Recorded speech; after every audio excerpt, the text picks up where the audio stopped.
নমস্কার, শুভ সন্ধ্যা। আমি মীনাক্ষী, চোখ রাখছি মুহূর্তের খবরে। বিএনপি জামাতের আগুন সন্ত্রাসের আবহে আজ বাংলাদেশে শুরু হয়েছে দ্বাদশ নির্বাচন প্রক্রিয়া। সকাল ৮টা থেকে শুরু হয়ে গেছে ভোট গ্রহণ।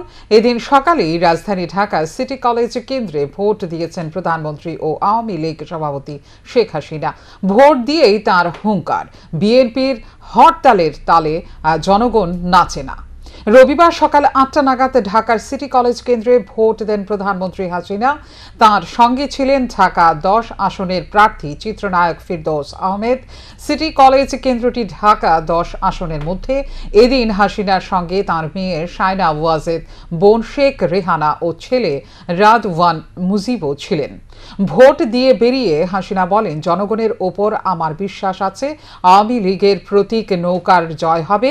বিএনপি একটা সন্ত্রাসী দল, তাদের হরতালের তালে বাংলাদেশের জনগণ নাচে না। তিনি আরো বলেন, আমরা যে ভোট সুষ্ঠুভাবে করতে পারছি সেজন্য জনগণের প্রতি কৃতজ্ঞতা জানাই। উল্লেখ্য, গত কয়েক মাস ধরে বিএনপি জামাতের আগুন সন্ত্রাসে জ্বলছে বাংলাদেশ। নির্বাচনে কারচুপি ও হিংসার অভিযোগে বিদ্ধ প্রধানমন্ত্রী শেখ হাসিনার আওয়ামী লীগ সরকার। বিরোধীদের ভয় দেখানো হচ্ছে বলে অভিযোগ উঠছে লাগাতার। হাসিনা সরকারের উপর আর আস্থা নেই জানিয়ে এই সরকার ভেঙে তদারকি সরকারের অধীনে নির্বাচন করার দাবি জানিয়েছিল বিএনপি, কিন্তু তা না হওয়ায় এবারের ভোট বয়কট করেছে খালেদা জিয়ার দল। দ্বাদশ জাতীয় নির্বাচনকে ডামি নির্বাচন বলেও তোপ দিয়েছে বিএনপি। আজকের ভোট রুখে দেওয়ার ডাক দিয়েছিল তারা, কিন্তু বিরোধী দলের কোনো হুমকিরই পরোয়া না করেছে আওয়ামী লীগ। আগামী ২২শে জানুয়ারি রাম মন্দির প্রতিষ্ঠা অত্যন্ত তাৎপর্যপূর্ণ। এটি জনতার উৎসব, আর এই ইতিহাসের সন্ধিক্ষণের সাক্ষী হতে চলেছে দেশবাসী। এদিন স্বর্ণাক্ষরে লেখা থাকবে। রবিবার রবীন্দ্র শতবার্ষিকী ভবনের সামনে থেকে বিবেকানন্দ বিচার মঞ্চ এবং মজদুর মনিটরিং সেল কর্তৃক আয়োজিত বর্ণাঢ্য শোভাযাত্রার শুরুর আগে এই কথা বললেন কেন্দ্রীয় প্রতিমন্ত্রী প্রতিমা ভৌমিক। রাম মন্দির কোনো ধর্মের প্রতিষ্ঠান নয়। রাম মন্দির রাষ্ট্রের প্রতীক ও রাষ্ট্রের মন্দির। তাই আগামী ২২শে জানুয়ারি রাম মন্দির প্রতিষ্ঠা অত্যন্ত তাৎপর্যপূর্ণ। এটি জনতার উৎসব, আর এই ইতিহাসের সন্ধিক্ষণের সাক্ষী হতে চলেছে দেশবাসী। এই দিন স্বর্ণাক্ষরে লেখা থাকবে। রবিবার রবীন্দ্র শতবার্ষিকী ভবনের সামনে থেকে বিবেকানন্দ বিচার মঞ্চ ও মজদুর মনিটরিং সেল কর্তৃক আয়োজিত বর্ণাঢ্য শোভাযাত্রার শুরুর আগে এই কথা বললেন কেন্দ্রীয় প্রতিমন্ত্রী প্রতিমা ভৌমিক। ২২শে জানুয়ারি অযোধ্যার বহু প্রতীক্ষিত ভব্য রাম মন্দির উদ্বোধন ও রামের প্রাণ প্রতিষ্ঠাকে সামনে রেখে আয়োজিত হয় এই শোভাযাত্রা। শোভাযাত্রায় প্রথম সারিতেই ছিলেন কেন্দ্রীয় প্রতিমন্ত্রী প্রতিমা ভৌমিক। তিনি এদিন আরো বলেন, ভগবান রাম শান্তির প্রতীক এবং মর্যাদার প্রতীক। এই রামের প্রাণ প্রতিষ্ঠা আগামী ২২শে জানুয়ারি। এই দিনটি দেশবাসীর জন্য অত্যন্ত গর্বের ও আনন্দের, পাশাপাশি দিনটি দেশবাসীর জন্য আবেগ ভরা, যার জন্য ৫০০ বছর লড়াই করতে হয়েছে। অবশেষে দেশের প্রধানমন্ত্রী নরেন্দ্র মোদীর হাত ধরে সেই প্রতীক্ষার অবসান ঘটে রাম মন্দিরের প্রতিষ্ঠা হবে। এদিন প্রত্যেক বাড়িতে প্রদীপ প্রজ্বলন করার আহ্বান করেছেন প্রধানমন্ত্রী নরেন্দ্র মোদী। কারণ রাম যখন ১৪ বছর বনবাসের পর অযোধ্যায় ফিরেছিলেন, তখন আবার গ্রাম অন্ধকার থেকে আলোকসজ্জা হয়েছিল। মাননীয় প্রধানমন্ত্রী যে আহ্বান করেছেন যে অমৃতকালে আমরা আমাদের জীবন রামময় হবে, আমরা ত্রেতা যুগে প্রবেশ করছি আগামী ২২ তারিখে, সেই দিন আমরা যাতে প্রত্যেকের বাড়িতে প্রদীপ প্রজ্বলন করি। প্রদীপ প্রজ্বলন করার মূল উদ্দেশ্য হচ্ছে, ভগবান মর্যাদা পুরুষোত্তম রামচন্দ্র যখন বনবাসে গিয়েছিলেন, বনবাস থেকে যখন তিনি এসেছিলেন, সেদিন যে ১৪ বছর অযোধ্যাতে অন্ধকার ছিল, শান্তি ছিল না, রাজাই ছিল না, ভগবানই ছিল না, যে জায়গাতে সেই জায়গার কি স্থিতি ছিল সেটা আমরা অনুমান করতে পারি। তো ভগবান যখন সেই অযোধ্যাতে প্রবেশ করেছেন, সেই দিন প্রত্যেকটা ঘরে দীপ উৎসব হয়েছিল, আলোকের সজ্জা হয়েছিল। তো সেই আলোক সজ্জাই আজকের দিনের দীপাবলি উৎসব আমরা পালন করছি। তো মাননীয় প্রধানমন্ত্রীর যে আহ্বান সেটা আমরা করব, এবং প্রত্যেকে সন্ধ্যাবেলায় আমরা প্রদীপ প্রজ্বলন করব, এবং ২২শে জানুয়ারি প্রত্যেকে আমরা আমাদের যারা বিভিন্ন মন্দির আমাদের রয়েছে, বিভিন্ন ধরনের আমরা প্রতিষ্ঠান রয়েছে, কেউ রাম ঠাকুরের আশ্রম, কেউ অনুকূল চন্দ্রের আশ্রম রয়েছে, কেউ রামকৃষ্ণ পরমহংসদেব রয়েছে, কোনো জায়গায় আমরা কালী মন্দির রয়েছে, কোনো জায়গাতে আমরা হরি মন্দির রয়েছে, কোনো জায়গাতে আমাদের শিব মন্দির রয়েছে। সবার কাছে বিনম্র আবেদন, গোটা রাজ্যবাসীর কাছে, সেদিন আমরা প্রত্যেকে আমাদের ভগবানকে আমরা আহ্বান করব। সকলে যাতে বাড়িতে এবং নিজ নিজ এলাকার ভগবানের মন্দিরে প্রদীপ প্রজ্বলন করে তার জন্য আহ্বান জানান কেন্দ্রীয় প্রতিমন্ত্রী। শান্তন টিভি। টিআরপিসিতে কোনো রকম ভণ্ডামির জায়গা হবে না। গাড়ি চড়ে জনগণের পয়সা নষ্ট করবে, এর কোনো টাকা যাতে না দেওয়া হয় তার জন্য আধিকারিকদের নির্দেশ দেওয়া হয়েছে। টিআরপিসির চেয়ারম্যান পাতালকন্যার উদ্দেশ্যে বেতন না পাওয়া কর্মচারীরা রবিবার গোর্খাবস্তি পিএন হাউস থেকে এভাবে হুঁশিয়ারি দিলেন। তারা বলেন, পাতালকন্যাকে বেতন না দেওয়ার ঘোষণার জন্য জেলে যাওয়া প্রয়োজন। ত্রিপুরা রিহ্যাবিলিটেশন প্লান্টেশন কর্পোরেশনে কর্মচারীরা চলতি মাসের 7 তারিখ পেরিয়ে গেলেও ডিসেম্বর মাসের বেতন পায়নি। ফলে 120 জন কর্মচারী চরম দুর্ভোগে পড়েছেন। তাদের ভরণ পোষণ মহাসংকটে পড়েছে। এই বিষয় নিয়ে টিআরপিসির চেয়ারম্যান পাতালকন্যাকে কাঠগড়ায় দাঁড় করিয়ে কড়া হুঁশিয়ারি দিতে বাধ্য হয়েছেন টিআরপিসির কর্মচারী সংগঠন। রবিবার গোর্খাবস্তিস্থিত পিএন কমপ্লেক্সে বেতনের দাবিতে বিক্ষোভ থেকে এই হুঁশিয়ারিটি দিয়েছেন সংগঠনের সাধারণ সম্পাদক সন্তোষ চৌধুরী। তিনি জানান, বিক্ষোভরত অধিকাংশ কর্মচারীরাই টিআরপিসির নিয়মিত চাকরি করছেন। দীর্ঘ 30 বছরের অধিক সময় ধরে চাকরি করে আসছেন তারা। সব সময় তাদের বেতন প্রতি মাসে 1 তারিখ হয়ে যায়, কিন্তু চলতি মাসে এখনো তাদের বেতন হয়নি। ভিডিও কনফারেন্সের মাধ্যমে চেয়ারম্যান পাতালকন্যা বলেছেন তাদের বেতন হবে না। এর পরিপ্রেক্ষিতে কর্মচারীরা বলতে চায়, ম্যাডাম ঘর থেকে পয়সা দেবে নাকি? কিন্তু কোথায় থেকে পয়সা দেবে সেটা কর্মচারীরা জানতে চায় না। কর্মচারীদের বেতন দিতে হবে। ভিডিও কনফারেন্সের মাধ্যমে বেতন না দেওয়ার যে ঘোষণা তিনি জনসম্মুখে দিয়েছেন সেটা যদি কর্মচারীদের অগ্রিম জানা থাকতো তাহলে সেই ভিডিও কনফারেন্স বন্ধ করে দিত। কারণ 120 জন কর্মচারী কাউকে পাত্তা দেয় না। তাদের সাথে 3 লক্ষ জনজাতি রয়েছে যারা বিজেপি সরকারকে দ্বিতীয়বার প্রতিষ্ঠিত করেছে। তাই চেয়ারম্যান বললে বেতন আটকে যাবে সেটা তিনি ভুলে যেতে পারেন। টিআরপিসিতে কোনো রকম ভণ্ডামির জায়গা হবে না। গাড়ি চড়ে জনগণের পয়সা নষ্ট করবে, এর কোনো টাকা যাতে না দেওয়া হয় তার জন্য আধিকারিকদের নির্দেশ দেওয়া হয়েছে। সুতরাং আগামী ফেব্রুয়ারি মাসের 1 তারিখ ডিসেম্বর এবং জানুয়ারি মাসের বেতন দেওয়ার কথা স্পষ্টভাবে জানাতে হবে, না হলে কাজ করবে না কর্মচারীরা। সুতরাং আমরা এখানে কিন্তু কেউ পাতা টাতা দেই না, কিন্তু এখানে চেয়ারম্যান কইরা বেতন আটকে দিব তাই না, আমরা ছাইরা দেবো, এটা এই স্বপ্ন ভুলে নিলেও পারে আর কি। এটার মাধ্যমে দিতে চাই বি কেয়ার। এইখানে টিআরপিসির মধ্যে কিন্তু ভণ্ডামির জায়গা হবে না। আমরা উপজাতি জনজাতি ভাইদের সাহায্যার্থে আমরা কাজ করি। এখানে আপনার ভণ্ডামিকে গাড়ি চললে তেল নষ্ট করবেন, কোনো গাড়ির তেলের পয়সা দিতে না করছি আমরা।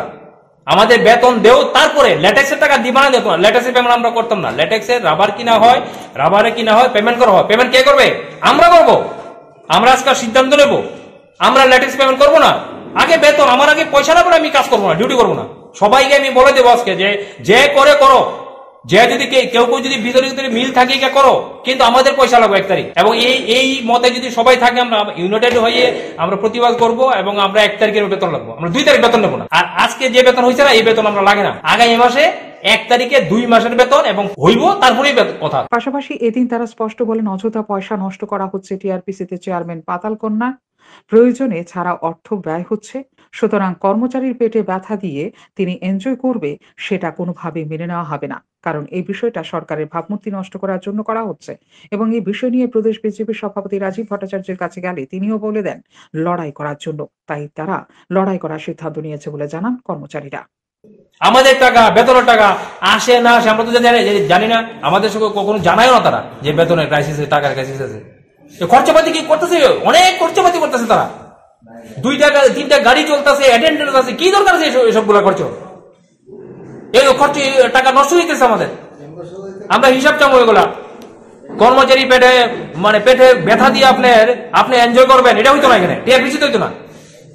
উনি মিনিস্টার অফ স্টেট করে ঘোরাঘুরি করতেছেন, আমরাও ইনফ্লুয়েন্স করি, কিন্তু এখন দেখলাম আমি ব্লু প্রিন্ট করে আমরাই মারতে চেয়েছে। তারা আরো বলেন, ম্যাডাম পাতালকন্যা দিল্লি থেকে জিএস রাথে নামে একজনকে নিয়ে এসেছে। এই ব্যক্তির কি পরিচয় সেটা কারোর জানা নেই এবং এই ব্যক্তি কয়েদি হতে পারে বলে সন্দেহ প্রকাশ করলেন টিআরপিসির সাধারণ সম্পাদক সন্তোষ চৌধুরী। তিনি বলেন, এই ব্যক্তির কোনো জায়গা নেই অফিসে, আর আসলে তাকে বেঁধে রাখা হবে। তিনি আরো জানান, আগামী সোমবার এমডিকে 24 ঘন্টার মধ্যে এই বেতনের বিষয়ে একটি চরমপত্র দেওয়া হবে। ভিডিও কনফারেন্সের মাধ্যমে বেতন না দেওয়ার ঘোষণার জন্য পাতালকন্যার জেলে যাওয়া উচিত। কারণ কর্মচারীদের নিয়ে কাজ করানোর পর বেতন দেবে না, সেটা কোনোভাবেই গ্রহণযোগ্য নয়। প্রয়োজনে কর্মচারীরা মানবাধিকার কমিশনের কড়া নাড়বে বলে জানান তিনি। বিশেষ করে ম্যাডামের দিল্লি থেকে আনা ব্যক্তিকে আগামী দিন টিআরপিসিতে ঢুকতে দেওয়া হবে না। এডিসিকে লন্ডভন্ড করে এখন টিআরপিসিকে ধ্বংস করতে এসেছে এই ব্যক্তি বলে অভিযোগ তুলে তিনি। তবে কর্মচারীদের কথায় এটা বাস্তব, বর্তমান সরকারের আমলে বহু মানুষের এমন কিছু পদ মিলেছে যারা সেই পদের গুরুত্ব বুঝে না। শুধুমাত্র 40-50 লাখ টাকা দামের গাড়ি নিয়ে এদিক ওদিক ঘুরে বেড়ায় এবং বিভিন্ন কর্পোরেশনের দায়িত্ব পেয়ে গাড়ির সামনে সাজানো হয়েছে চেয়ারম্যানের প্লেট। তাদের জন্য রয়েছে আবার এসকর্ট ব্যবস্থা। সরকারি কোষাগারের অর্থ এভাবে জলাঞ্জলি হচ্ছে চেয়ারম্যানদের দ্বারা। জনগণের সেবা তো দূরের কথা, পদে বসে তাদের বিলাসবহুল জীবন কাটাচ্ছেন। শান্তন টিভি। প্রতিদিনের মতো রোজগার করে আর ঘরে ফিরবে না শঙ্কর। পরিবারের দুমুঠো অন্ন জোগাতে রিকশা নিয়ে রাস্তায় বের হয়েছিল শঙ্কর দেবনাথ। কিন্তু ভাগ্যের কি নির্মম পরিহাস, নিয়তির কাছে হার মানতে হলো তাঁকে। নিয়তির কাছে হার মানতে হলো কঠোর পরিশ্রমী রিকশা চালক শঙ্কর দেবনাথকে। নিয়তির নিষ্ঠুর পরিহাস। সকালে ঘুম থেকে উঠে 2 মুঠো অন্নের জোগানের জন্য রিকশা নিয়ে প্রতিদিনের ন্যায় বাড়ি থেকে বাজারে যায় রিকশা চালক শঙ্কর দেবনাথ। সকলে পরিচিত কঠোর পরিশ্রমী রিকশা চালক শঙ্কর দেবনাথ এদিন বাড়ি থেকে বেরিয়ে বিলোনিয়ার 1 নম্বর টিলা বাজারে নিজের রিকশায় বসে যাত্রীর জন্য অপেক্ষা করছিল শঙ্কর। আচমকা সে হৃদরোগে আক্রান্ত হয়। কেউ কোনো কিছু বুঝতেও পারেনি। দীর্ঘ সময় একইভাবে নিজের রিকশায় পায়ের উপর পা তুলে শঙ্করকে বসে থাকতে দেখে 2-1 সহকর্মী এবং পরিচিত লোক ডাকাডাকি শুরু করে। শঙ্করের কোনো সাড়া না পেয়ে সকলের সন্দেহ হয়। সাথে সাথে খবর দেওয়া হয় বিলোনিয়া দমকল কর্মীদের। দমকল কর্মীরা শঙ্করকে ঘটনাস্থল থেকে উদ্ধার করে বিলোনিয়া মহকুমা হাসপাতালে নিয়ে যায়। হাসপাতালে কর্তব্যরত চিকিৎসক পরীক্ষা নিরীক্ষা করে শঙ্করকে মৃত বলে ঘোষণা করে দেন। রিকশা চালক শঙ্করের মৃত্যুর খবর পেয়ে বিলোনিয়ার বিধায়ক দীপঙ্কর সেন ছুটে যান মহকুমা হাসপাতালে। বিধায়ক দীপঙ্কর সেন শঙ্করের মৃত্যুতে শোক জ্ঞাপন করেন এবং তাঁর আত্মার সদ্গতি কামনা করেন। শান্তন টিভি। পাচারকারীদের আক্রমণে সীমান্তরক্ষীদের আমজাদনগর এলাকায় গ্রেনেড বিস্ফোরণ। হতাহতের কোনো খবর নেই। থানায় মহিলার মামলা বিএসএফ জওয়ানদের বিরুদ্ধে। পাচার সংক্রান্ত ঘটনার জের ধরে ঋষ্যমুখ ব্লকের সীমান্তবর্তী আমজাদনগর এলাকায় সাময়িক উত্তপ্ত হয়ে ওঠে। শনিবার রাতে সীমান্ত ঘেঁষা আমজাদনগর পাচারকারীদের ধাওয়া করতে গিয়ে গ্রেনেড বিস্ফোরণ করে বিএসএফ জওয়ানরা। এই সীমান্তে পাহারার কাজে নিযুক্ত ছিল বিএসএফ এর 43 নম্বর ব্যাটালিয়ন। এই ঘটনা ঘটে আমজাদনগর পূর্বপাড়ার সীমান্তের কাঁটাতারের 63 নম্বর গেটে। রাতে গ্রেনেডের বিকট শব্দে সীমান্তের মানুষের মধ্যে আতঙ্ক দেখা দেয়। খবর পেয়ে বিলোনিয়া থানার পুলিশ ঘটনাস্থলে ছুটে যায়। অভিযোগ, আমজাদনগর সীমান্তে এপার ওপার পাচার বাণিজ্য করিডোর পরিণত হয়েছে। সীমান্তে বিএসএফ জওয়ান থাকা সত্ত্বেও পাচার রুখতে পারছে না। এর মধ্যে সীমান্তে টহল দেওয়ার সময় একাধিকবার বিএসএফ জওয়ানদের ওপর পাচারকারীরা ইট পাটকেল দিয়ে আঘাত করে। এদিন রাতে বিএসএফ জওয়ানরা টহলদারির সময় কিছু পাচারকারী কাঁটা তার ছিঁড়ে ফেলে বিভিন্ন অবৈধ সামগ্রী বাংলাদেশে পাচার করছিল। সে সময় বিএসএফ জওয়ানরা ধাওয়া করলে পাল্টা আক্রমণ করতে আসে পাচারকারীরা। তখনই এই গ্রেনেড ছোড়া হয় বলে সূত্রে জানা যায়। কিন্তু কোনো ধরনের হতাহতের ঘটনা পাওয়া না গেলেও এলাকার এক মহিলা অভিযোগ করেন, শনিবার গ্রেনেড বিস্ফোরণ হওয়ার পরই বিএসএফ জওয়ানরা তার বাড়িতে গিয়ে হামলা হুজ্জতি করেছে এবং অশ্লীল ভাষায় গালিগালাজ করে। এসব অভিযোগ জানিয়ে রবিবার সকালে বিলোনিয়া মহিলা থানাতে বিএসএফ এর বিরুদ্ধে একটি মামলা দায়ের করেন। শান্তন টিভি। পেট্রোল পাম্পে দাঁড়িয়ে থাকা লরি থেকে ডিজেল ও ব্যাটারি চুরির ঘটনায় চাঞ্চল্য সৃষ্টি হয়। জানা যায়, শনিবার রাতে খোয়াই শহরের জেলা হাসপাতাল সংলগ্ন অনবদ্য পেট্রোল পাম্পের দাঁড়িয়ে থাকা লরি থেকে এই চুরির ঘটনা সংঘটিত হয়েছে। ডিজেল ঢুকিয়ে লরিটি পেট্রোল পাম্পে রাতে দাঁড় করানো ছিল। রাতে কোনো এক সময় লরিটি 40 লিটার ডিজেল ও ব্যাটারি চুরি করে নিয়ে পালিয়েছে দুর্বৃত্তরা। ঘটনা পুলিশকে জানানোর পর তদন্ত শুরু হয়েছে। গাড়ি চালক আরও জানান, লাগাতার এভাবে চুরির ঘটনা সংঘটিত হচ্ছে পেট্রোল পাম্পে দাঁড়িয়ে থাকা গাড়িগুলো থেকে। গত কয়েকদিন আগে পেট্রোল পাম্পে দাঁড়িয়ে থাকে একটি স্কুল বাস, সেখানে দরজা ভেঙে এভাবে পেট্রোল চুরির ঘটনা সংঘটিত হয়। পেট্রোল পাম্পের মধ্যে সিসি ক্যামেরা এবং নৈশ প্রহরী পাহারা থাকার পর ওই ধরনের চুরির ঘটনায় কিভাবে ঘটনা সংঘটিত হচ্ছে তা নিয়ে প্রশ্ন তোলেন। রীতিমতো গাড়ি চালকদের মধ্যে আতঙ্ক সৃষ্টি হয়েছে এই চুরির ঘটনায়।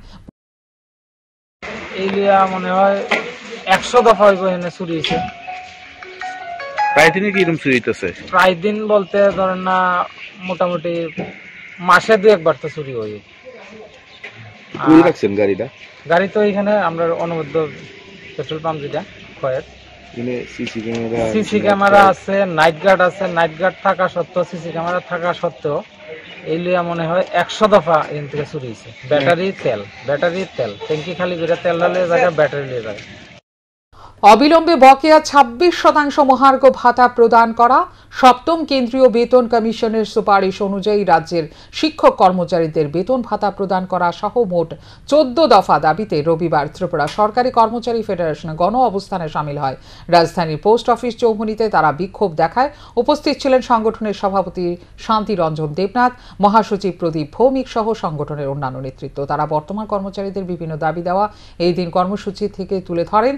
তারা বলেন, এদিন 4 ঘন্টার গণঅবস্থান করা হবে। গণঅবস্থান থেকে 14 দফা দাবি সরকারের উদ্দেশ্যে তুলে ধরা হবে, কারণ দেশের মধ্যে সর্বনিম্ন বেতন পাচ্ছে ত্রিপুরা রাজ্যের কর্মচারীরা। বাম আমলেও বঞ্চনা ছিল। কর্মচারী সংগঠনগুলি বঞ্চনা অবসানের জন্য বিভিন্ন সময় আন্দোলনমুখী হয়েছে। তারপর 2018 সালের আগে বিভিন্নভাবে কর্মচারীদের দুহাত তুলে প্রতিশ্রুতি দিয়েছে বিজেপি নেতৃত্ব। কেন্দ্রীয় স্বরাষ্ট্রমন্ত্রী অমিত শাহ সোনামুড়া এসে বলেছিলেন সরকার গঠনের পর সপ্তম বেতন কমিশন দেওয়া হবে, কিন্তু দেখা গেছে দ্বিতীয়বার বিজেপি নেতৃত্বাধীন সরকার প্রতিষ্ঠিত হওয়ার পরেও রাজ্যের কর্মচারীরা প্রায় 26% মহার্ঘ ভাতা পিছিয়ে আছে কেন্দ্রীয় কর্মচারীদের থেকে। কর্মচারীরা সরকার গঠনে বড় ভূমিকা পালন করলেও দেখা যাচ্ছে পরবর্তী সময়ে বাম আমলের নীতি থেকেও আরও খারাপ নীতি বিজেপি নেতৃত্বাধীন সরকারের আমলে রাজ্যে চলছে বলে জানান তিনি। সালের মার্চ মাসে বিজেপি আইপিএফটি জোট ক্ষমতায় আসীন হয়, কিন্তু ক্ষমতায় আসীন হওয়ার পর দেখা গেল বিজেপি আইপিএফটি জোট তার যে কর্মচারী নীতি, সেই কর্মচারী নীতি বামফ্রন্টের চাইতেও আরও অনেক খারাপ। বামফ্রন্টের আমলে আমরা গণতান্ত্রিক পদ্ধতিতে আন্দোলন করতে পেরেছি আমাদের দাবি দেওয়া আদায়ের লক্ষ্যে, কিন্তু এই বিজেপি আইপিএফটি জোট সরকারের আমলে আমরা কিন্তু গণতান্ত্রিক পদ্ধতিতে যে আন্দোলন করা, সেই আন্দোলনের অধিকার পর্যন্ত আমরা হারিয়ে ফেলেছি। এবং এই বিজেপি আইপিএফটি জোট যে ক্ষমতায় এসেছিল তার প্রধান কারণ ছিল বিজেপির দ্বিতীয় শক্তিধর নেতা অমিত শাহ সোনামুড়ায় একটা জনসভায় তিনি প্রকাশ্যে ঘোষণা করেছিলেন, যদি বিজেপি আইপিএফটি জোট ক্ষমতায় আসে তাহলে প্রথম ক্যাবিনেট মিটিংয়েই রাজ্যের কর্মচারীদের জন্য কেন্দ্রীয় সপ্তম বেতন কমিশন দিয়ে দেওয়া হবে। কিন্তু দুর্ভাগ্যের বিষয়, আমরা কিন্তু আজ পর্যন্ত সপ্তম বেতন কমিশনের যে সুপারিশ, সেই সুপারিশ অনুযায়ী আমরা বেতন ভাতা পাচ্ছি। হরিনাম সংকীর্তনের আড়ালে চলছে জুয়ার আসর। তেলিয়ামুড়া থানাধীন বান্দর চৌমুহনী এলাকায় অবশেষে শনিবার রাতে স্থানীয়দের কাছ থেকে অভিযোগ পেয়ে ছুটে যেতে বাধ্য হল মহকুমা পুলিশ আধিকারিক। তেলিয়ামুড়া থানাধীন বান্দর চৌমুহনী এলাকায় শনিবার ছিল হরিনাম সংকীর্তন। আর এই হরিনাম সংকীর্তন উৎসবের আড়ালে স্থানীয় উৎসব কমিটি এবং একাংশ চুনুপুটি নেতাদের অপ্রত্যক্ষ মদতে রমরমা চলছিল অবৈধ ঝান্ডিমুন্ডা সহ রকমারি জোয়ার আসর। আর দুপুর থেকেই এই আসর রাত পর্যন্ত গড়ায়, কিন্তু কোনো এক অজ্ঞাত কারণে পুলিশ ছিল না এলাকায় কোনো রকম টহলদারি। অবশেষে এর বিরুদ্ধে সরব হয় স্থানীয়রা। পুলিশ আধিকারিককে বাধ্য করেন এলাকায় ছুটে আসতে। খবর পেয়ে ছুটে যায় তেলিয়ামুড়া সাংবাদিকরা। তেলিয়ামুড়া সাংবাদিকেরা ঘটনাস্থলে পৌঁছে ক্যামেরা করতেই জুয়া খেলার সামগ্রী ফেলে শুরু হয় দৌড়ঝাঁপ। এদিকে তেলিয়ামুড়া থানার পুলিশ দীর্ঘ সময় এলাকায় না আসায় খবর দেওয়া হয় মহকুমা পুলিশ আধিকারিককে। পরে তিনি এসে জুয়ার সরঞ্জাম সহ এক ব্যক্তিকে জালে তুলতে সক্ষম হয়।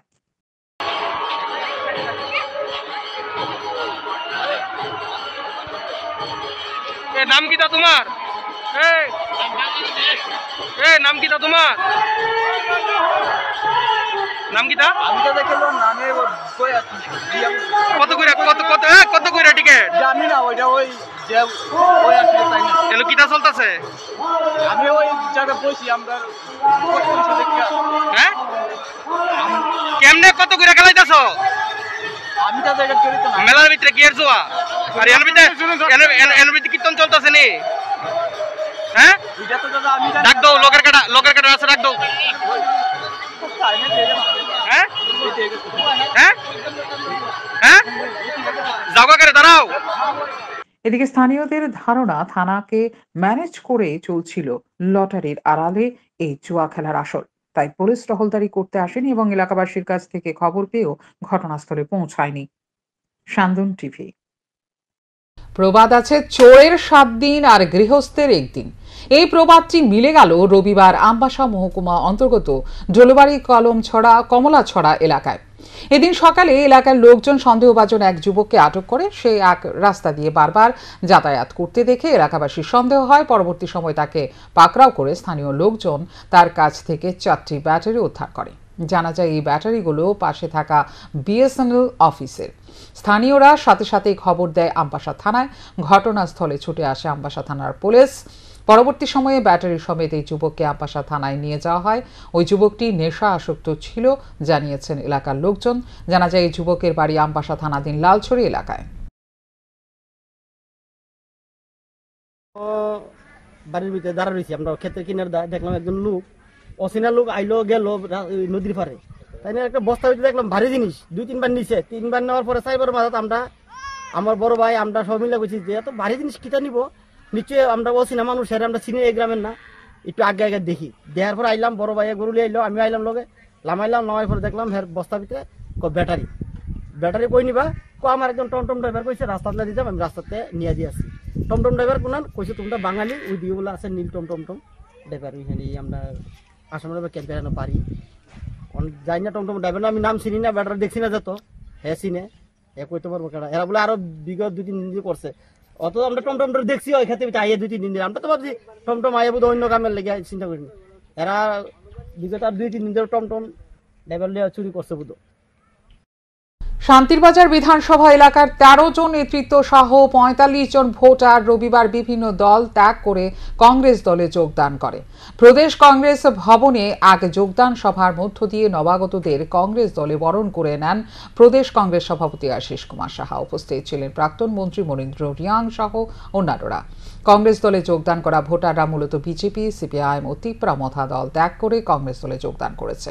নবাগতদের দলে বরণ করে নিয়ে প্রদেশ কংগ্রেস সভাপতি আশিস কুমার সাহা জানান, কংগ্রেস দলকে শক্তিশালী করার সংকল্প নিয়ে নবাগত ভোটাররা এই দিন কংগ্রেস দলে যোগদান করেছে। দলকে মজবুত করে এগিয়ে নিয়ে যাওয়ার লক্ষ্যে কাজ করার জন্য সংকল্প নিয়েছে নবাগত ভোটাররা। আজ কংগ্রেস ভবনের মুখ্য কার্যালয়ে বিলোনিয়া জেলা কংগ্রেসের উদ্যোগে শান্তিবাজার ব্লক কংগ্রেসের নিয়ন্ত্রণাধীন আমাদের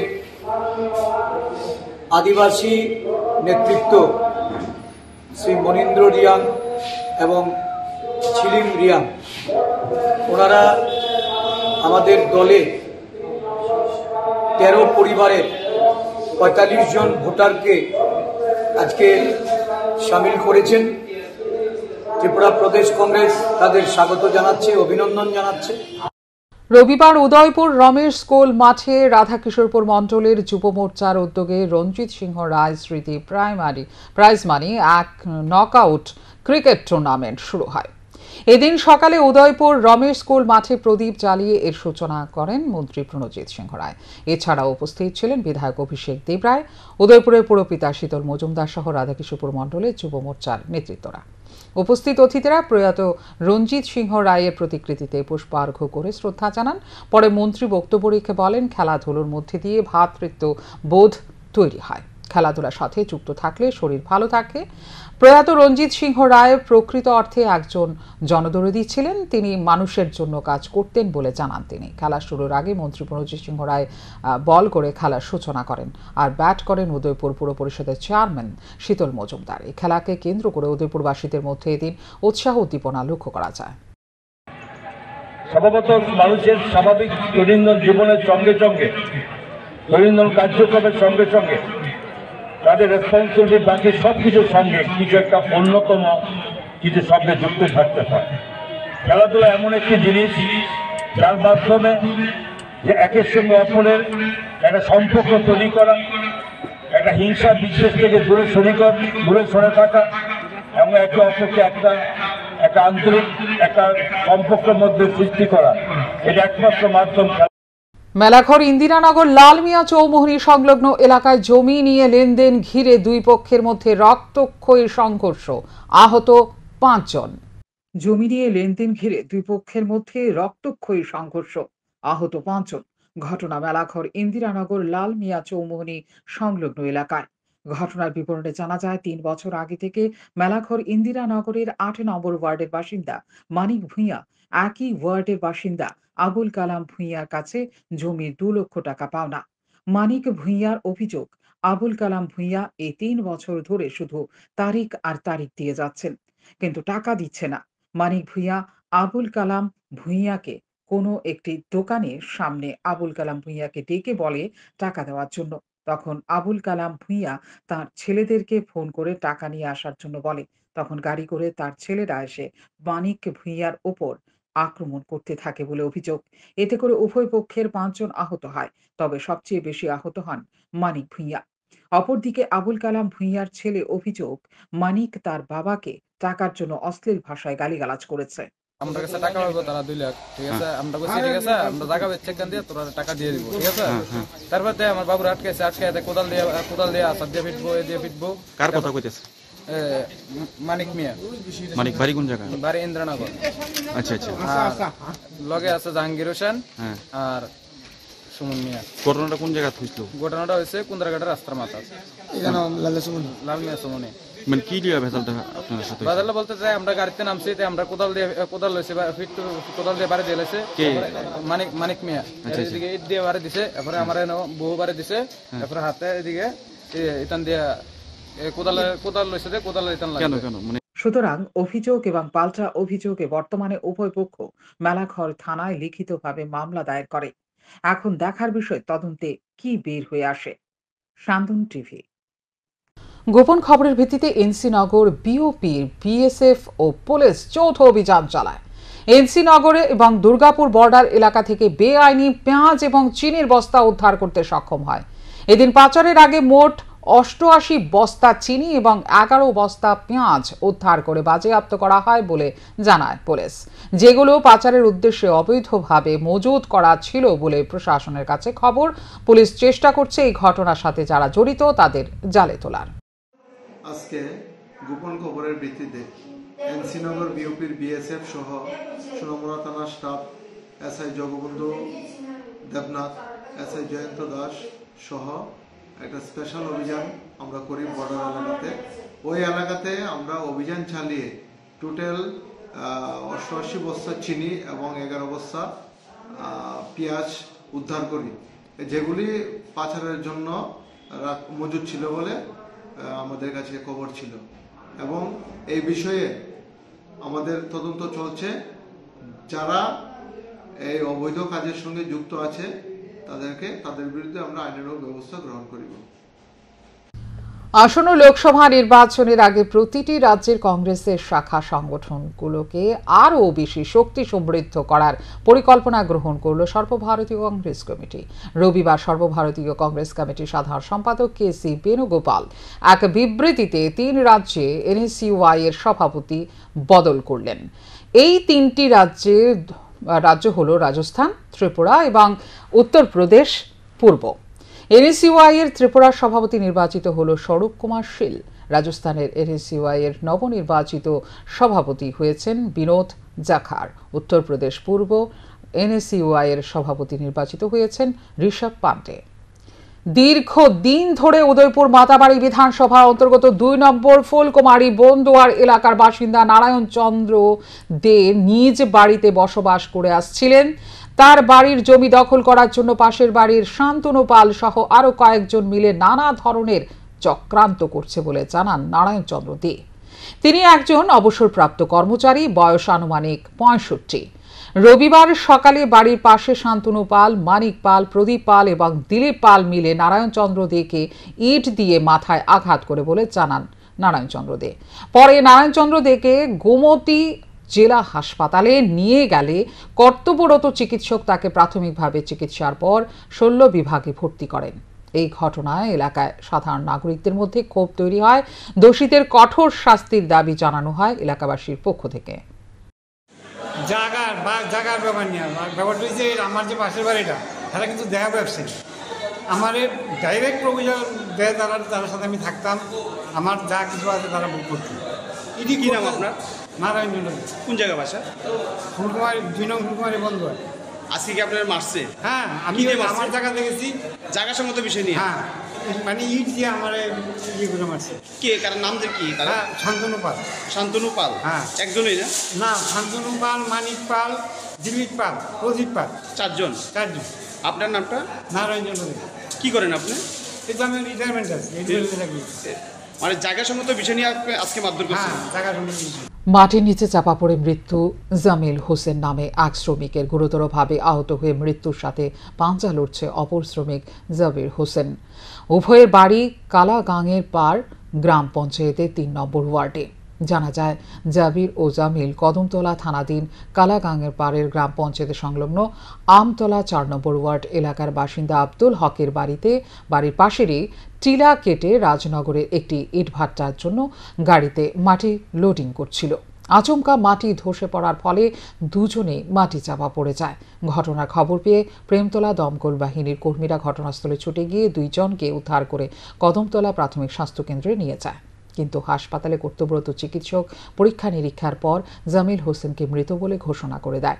পাশাপাশি গুরুতরভাবে আহত জাবির হোসেনকে আশঙ্কাজনক অবস্থায় উন্নত চিকিৎসার জন্য ধর্মনগরস্থিত উত্তর জেলা হাসপাতালে রেফার করে দেয়। প্রত্যক্ষদর্শী আব্দুল হক জানান, জাবির ও জামিলকে মাটি কাটার জন্য নিষেধ করেছিলেন, কিন্তু তারা বাধা না মেনে মাটি কাটতে থাকে। মাটি কাটার সময় তারা মাটি চাপা পড়ে যায়। ঘটনাকে কেন্দ্র করে শোকের ছায়া নেমে এসেছে গোটা এলাকা জুড়ে। এদিকে ঘটনার খবর পেয়ে ঘটনাস্থলে ছুটে যায় পুলিশ। গোটা ঘটনা তদন্তে নেমেছে।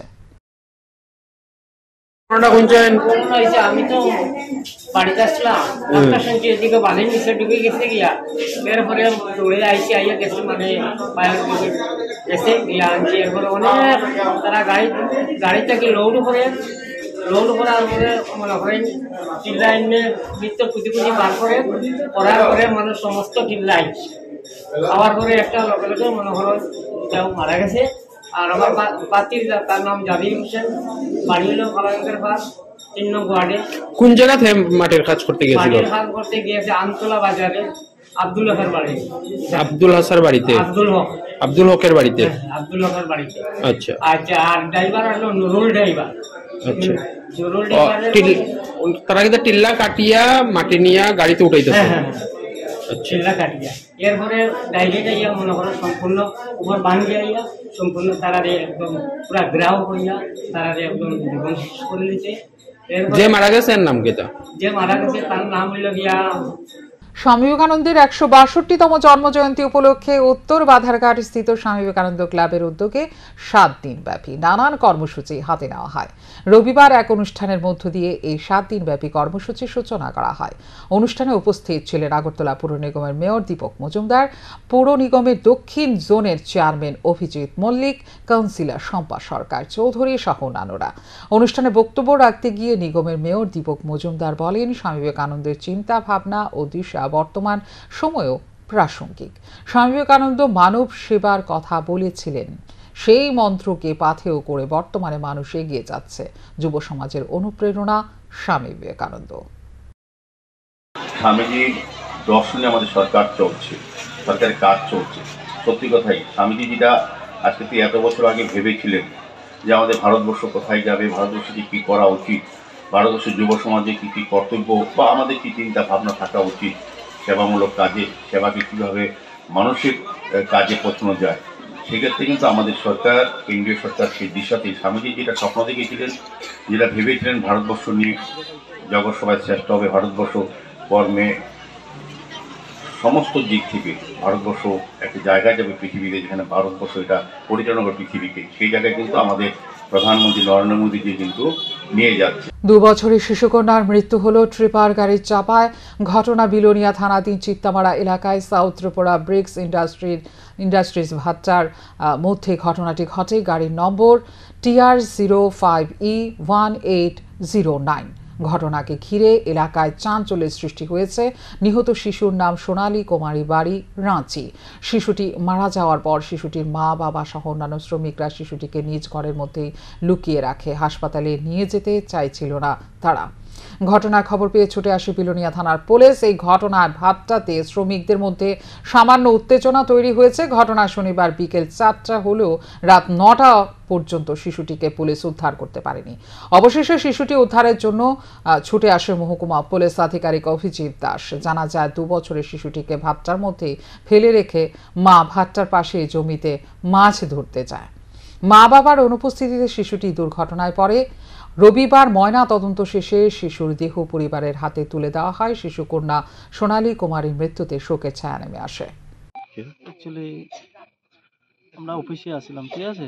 আজকে বিকালবেলা প্রত্যেকদিন রোটেশন অনুসারে যেরকম মাটি দেওয়া হয়, মানে কাঁচা ইট বানার লাগা মাখা মাটি, হ্যাঁ মাখা মাটি, মলিং মাটি যেটা কয়, ওই মলিং মাটিটা সেই ডিস্ট্রিবিউট করতেছিল বিকাল থেকে, ঠিক আছে।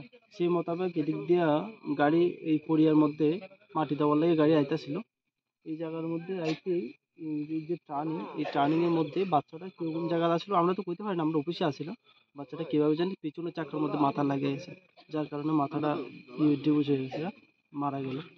ইডিএফও অন্তর্ভুক্ত শ্রমিকের পেনশন ন্যূনতম 3000 টাকা করা ও জনস্বার্থে জীবনদায়ী ওষুধের মূল্য হ্রাস করার দাবি তুলল উত্তর পূর্বাঞ্চলের প্রফেশনাল সেলস রিপ্রেজেন্টেটিভ ইউনিয়ন। শনিবার থেকে উত্তর পূর্বাঞ্চলের প্রফেশনাল সেলস রিপ্রেজেন্টেটিভ ইউনিয়নের 2 দিন ব্যাপী সম্মেলন শুরু হয়। রবিবার সম্মেলনের দ্বিতীয় দিন আগরতলা শহরে এক মিছিলের আয়োজন করা হয়। রাজধানী জগন্নাথ বাড়ি রোড স্থিত স্টুডেন্ট হেলথ হোমের সামনে থেকে শুরু হয় এই মিছিলটি রাজধানীর বিভিন্ন রাস্তা পরিক্রমা করে। মিছিলে উত্তর পূর্বাঞ্চলের বিভিন্ন রাজ্য থেকে সংগঠনের সদস্যরা প্রতিনিধি হিসেবে অংশগ্রহণ করে। সংগঠনের এক সদস্য জানান, সম্মেলনের প্রথম দিন রক্তদান শিবিরের আয়োজন করা হয়েছে। শিবিরে 42 জন রক্তদাতা স্বেচ্ছায় রক্তদান করেছে। এদিন সম্মেলনের দ্বিতীয় দিন, তাই এই দিন মিছিলের আয়োজন করা হয়েছে। মিছিলের শেষে সংগঠনের নতুন কমিটি গঠন করা হবে আগামী 2 বছরের জন্য। আমরা বরাবরই আমরা শ্রমিক স্বার্থেই লড়াই করে চলছি বরাবরই।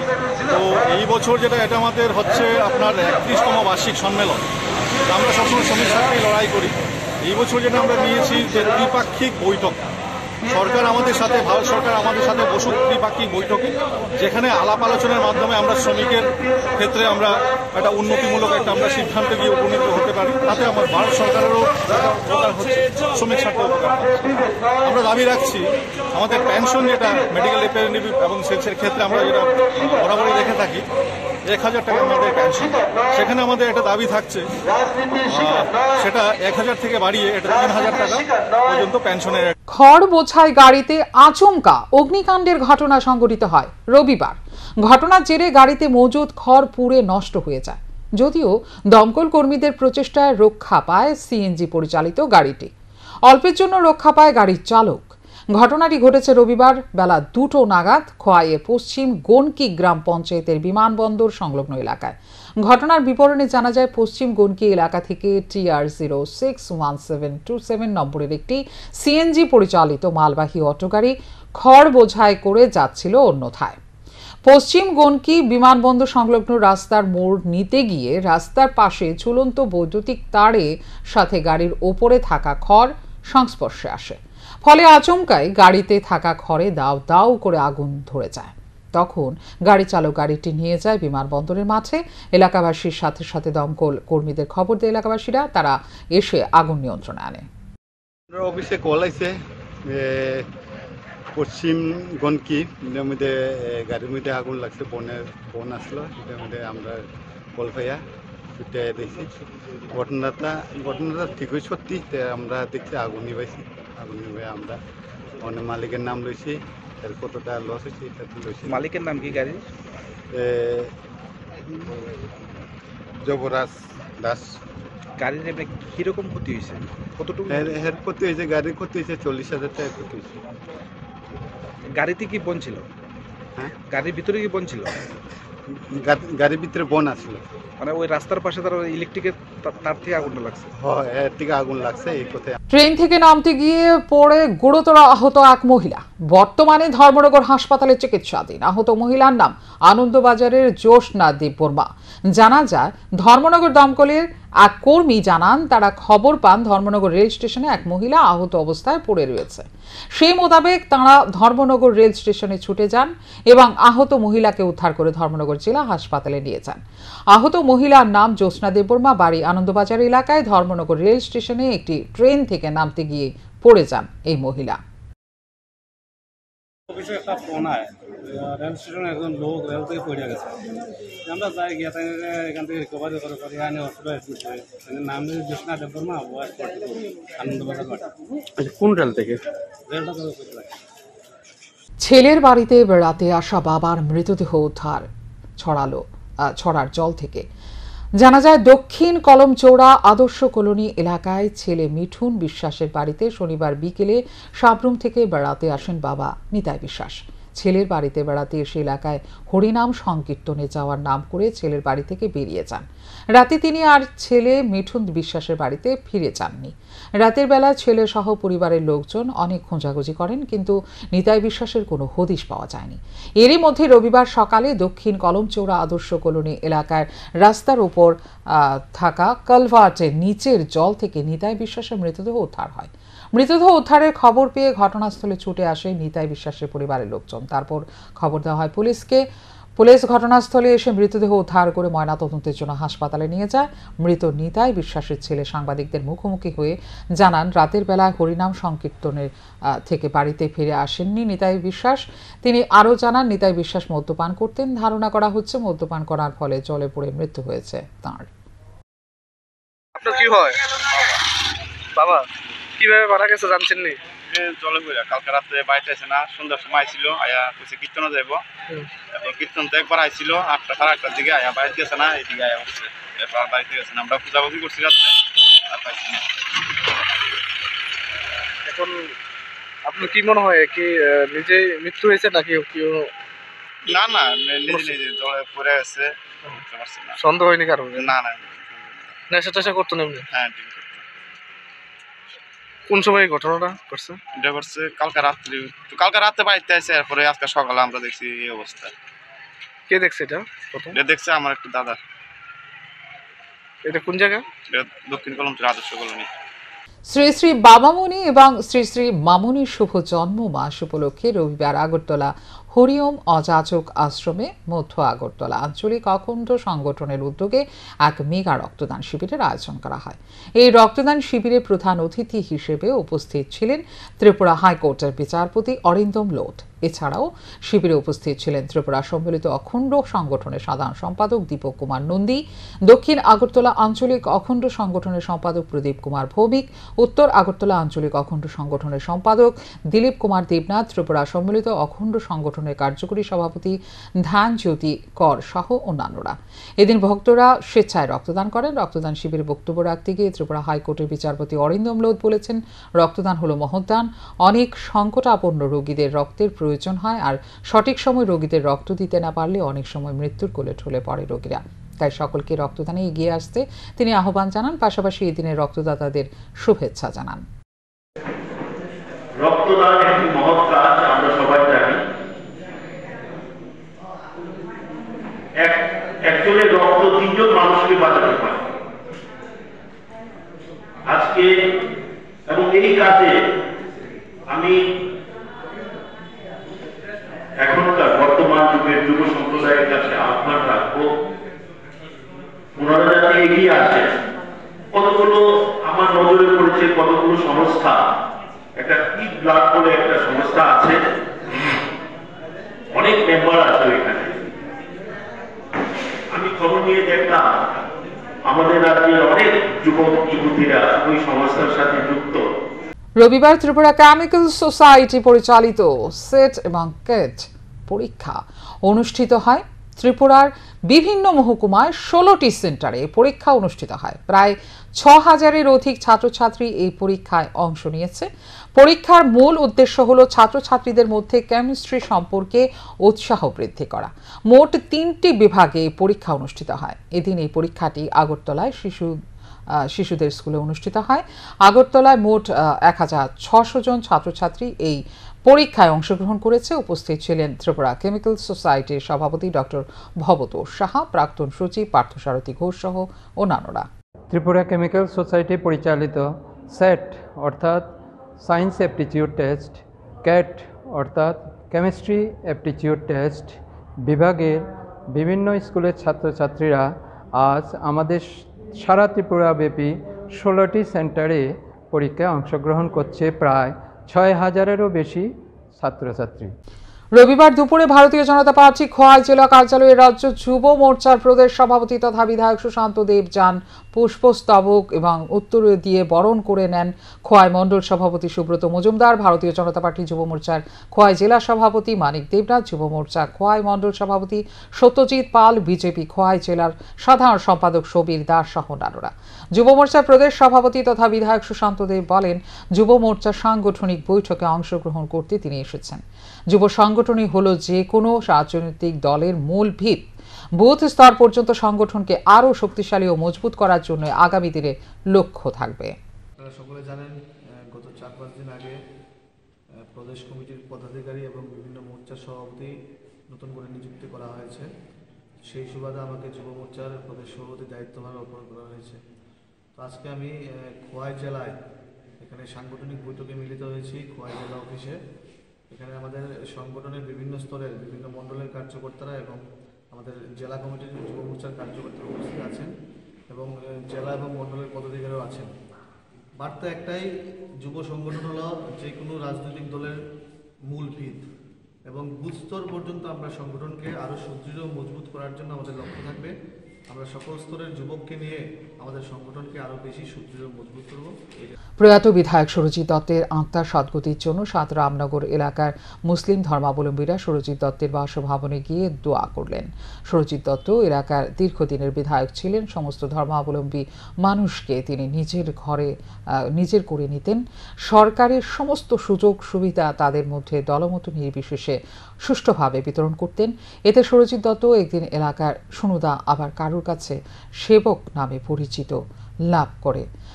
শাসক বিরোধী সবকটি রাজনৈতিক দলের কাছে তিনি অত্যন্ত জনপ্রিয় বিধায়ক ছিলেন। এদিন মুসলিম ধর্মাবলম্বী মানুষ সুরজিৎ দত্তের আত্মার সদ্গতি কামনা করে দোয়া করেন। মুসলিম ধর্মাবলম্বী মানুষেরা জানান, সুরজিৎ দত্ত হিন্দু এবং মুসলমান সকলের কাছেই তিনি সেবক হিসেবে পরিচিত ছিলেন। তিনি প্রয়াত হওয়ার পর তার পরিবারের পক্ষ থেকে হিন্দু ধর্মের শাস্ত্র অনুযায়ী যা করার তা করবেন, কিন্তু সুরজিৎ দত্তের আত্মার সদ্গতি কামনার জন্য মুসলমান ধর্মাবলম্বী মানুষ মারা গেলে যেভাবে সদ্গতি কামনা করা হয় সেভাবে দোয়া করা হয়েছে এবং আল্লাহর কাছে প্রার্থনা করা হয়েছে যাতে সুরজিৎ দত্তের পরিবার আগামী দিনে সুখে শান্তিতে থাকতে পারেন। বিশেষ করে সুরজিৎ দত্ত মানুষের জন্য যেভাবে কাজ করেছেন তার প্রতিদান যাতে তার পরিবার পায় এবং এলাকায় পুনরায় এমন একজন সেবক তৈরি হয় তার জন্য আল্লাহর কাছে প্রার্থনা করা হয়েছে বলেও জানান মুসলিম ধর্মাবলম্বী মানুষ। হচ্ছে এখানে যেহেতু দুইটা কমিউনিটি আপনারা সকলে জানেন, এই যে যিনি মারা গিয়েছেন মরহুম সুরজিৎ দত্ত মহোদয়, তিনি আমাদের অত্র এলাকার মধ্যে যে সেবক হিসাবে ছিলেন, যেমন হিন্দু ভাইদের মধ্যে ছিলেন তেমন মুসলিম ভাই বোনদের মধ্যে ছিলেন। তো আজকে যে তিনি মারা গিয়েছেন, তো তিনার কমিউনিটির পক্ষ থেকে, তিনার পরিবারের পক্ষ থেকে যে ধর্মীয় সংস্কৃতি যেটা সেটা করা হবে, কিন্তু আমরা তো সেই রকম করতে পারবো না। তো আমাদের কমিউনিটি থেকে এরকম একটা চিন্তাধারা নিয়ে আমাদের ধর্মীয় যে রীতি অনুসারে আমরা একজন লোক মারা গেলে যেরকম করি, ঠিক ওনার জন্য আজকে আমরা তাই করলাম যে তিনি এই জীবদ্দশায় আমাদের জন্য যেরকম ভালোবাসা, মায়া, মমতা, স্নেহ দিয়েছিলেন বা আমাদের বিপদে আপদে সুখে দুঃখে যেরকম তিনি অংশগ্রহণ করতেন, তো আজকে তো তিনি চলে গিয়েছেন। তো সেই উদ্দেশ্যে আমরা এখানে একত্রিত হলাম ওনার জন্য। আমরা আজকের এই কিছু করিমগঞ্জে 1.5 কোটি টাকা নিষিদ্ধ ইয়াবা ট্যাবলেট সহ 2 পাচারকারী আটক আসাম পুলিশের হাতে। ঘটনা শনিবার রাতে করিমগঞ্জ বাইপাস সড়ক সংলগ্ন এলাকায়। ত্রিপুরায় আসার পথে আসামের করিমগঞ্জে গোপন সূত্রে খবরের ভিত্তিতে AS11D 8655 নম্বরের একটি ওয়াগনার গাড়িতে তল্লাশি চালিয়ে করিমগঞ্জ সদর থানার পুলিশ প্রায় ৯,০০০-এর অধিক পরিমাণ ইয়াবা ট্যাবলেট বাজেয়াপ্ত করে। আটক করা হয় দুই পাচারকারীকে। তাদের নাম কুমারজিৎ দেব ও বিমান ভট্টাচার্য। তাদের দুজনের বাড়ি কাছাড় জেলায়। করিমগঞ্জের অতিরিক্ত পুলিশ সুপার প্রতাপ দাস জানিয়েছেন, বাজেয়াপ্ত করা এই নেশা জাতীয় নিষিদ্ধ ইয়াবা ট্যাবলেট এর কালোবাজারি মূল্য প্রায় ১.৫ কোটি টাকার মতো হবে। ধৃত দুই পাচারকারীর বিরুদ্ধে পুলিশ এনডিপিএস ধারায় মামলা হাতে নিয়ে তদন্ত শুরু করেছে। আজি আমার এন্টি নার্কোটিক্স ড্রাইভার আমার একটা special narcotics team Karimganj bypass road এরিয়াত আমি around 9,000 suspected to be yabas tablet আমি সিজ কৰিছোঁ। তাতে আমাৰ দুজন মানুহ এতিয়ালৈকে এৰেষ্ট হৈছে। তেওঁলোকৰ নাম হ'ল আপোনাৰ বিমান ভট্টাচাৰ্য আৰু কুমাৰজিৎ দেৱ। তেওঁলোক দুজনে শিলচৰ নিবাসী। তেওঁলোকে এটা ৱেগনাৰ গাড়ী চলাই আহি আছে, ৰেড কালাৰ ৱেগনাৰ গাড়ী। আমি তেওঁলোকক তাতে বাইপাছ এৰিয়াত এপ্ৰিহেণ্ড কৰোঁ। Charge in presence of independent witness আমি 9,000 ইয়াবা ট্যাবলেট আমি সিজ। এখনকার মতো এই মুহূর্তের সংবাদ এই পর্যন্তই। নমস্কার।